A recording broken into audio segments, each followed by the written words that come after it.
राजा और चोर की कहानी। बहुत समय पहले की बात है। एक राजा के राज्य में चोरी हो गई और उसको पता ही नहीं चला। कुछ दिन बीत गए तो राजा को पता चला कि उसी के राज्य में कोई है जिसने इस चोरी को किया है। राजा को बहुत ही गुस्सा आया और उसने बोला, अगर आज वो मुझको मिल जाए तो मैं उसको मार डालूँगा।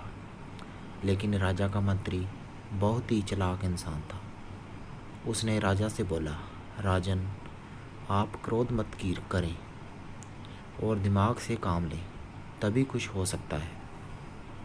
राजन पूरी बात को समझ नहीं पाए और बोले, मंत्री जी, आप क्या कहना चाहते हैं?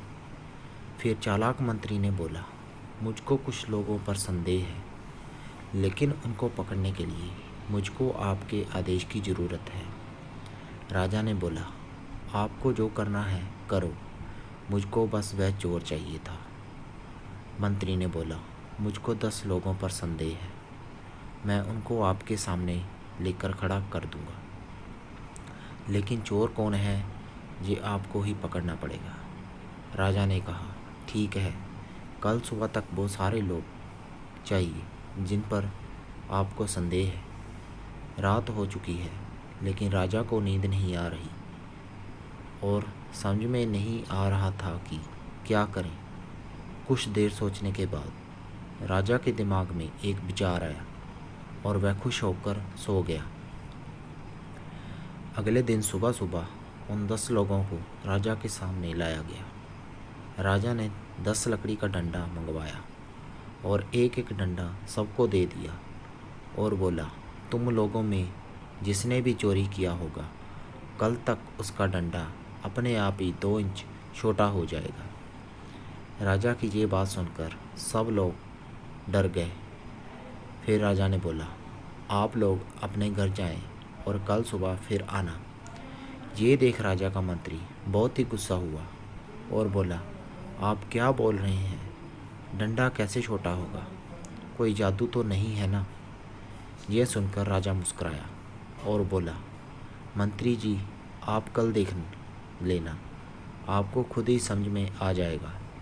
सब लोग अपने घर में जाकर सो गए, लेकिन जो चोर था वो सो नहीं पा रहा था। कर बार बार अपने डंडे को देख रहा था कि कब बड़ा होगा और वह उसको काट देगा। आधी रात हो गई और डंडा छोटा नहीं हुआ। फिर क्या था, उसको बहुत ही तेज़ नींद आ रही थी और वह डंडे को काट कर सो गया और सोचा कि सुबह जब बढ़ेगा तो फिर से उतना ही हो जाएगा। अगले दिन सब लोग अपना डंडा लेकर पहुँचे तो राजा ने सबको अपने डंडे के सामने करने को कहा। इसके बाद जो चोर था उसने जो 2 डंडा काट दिया था और राजा समझ गया कि यही चोर है। उसके बाद राजा ने उसको कड़ी से कड़ी सजा दी। राजा की इस महानता को देखकर उसका मंत्री बहुत ही खुश हो गया। इस कहानी से हम लोगों को यही सीख मिलती है कि अगर अपनों के साथ गलत करोगे तो कभी भी आगे नहीं जा सकते हो।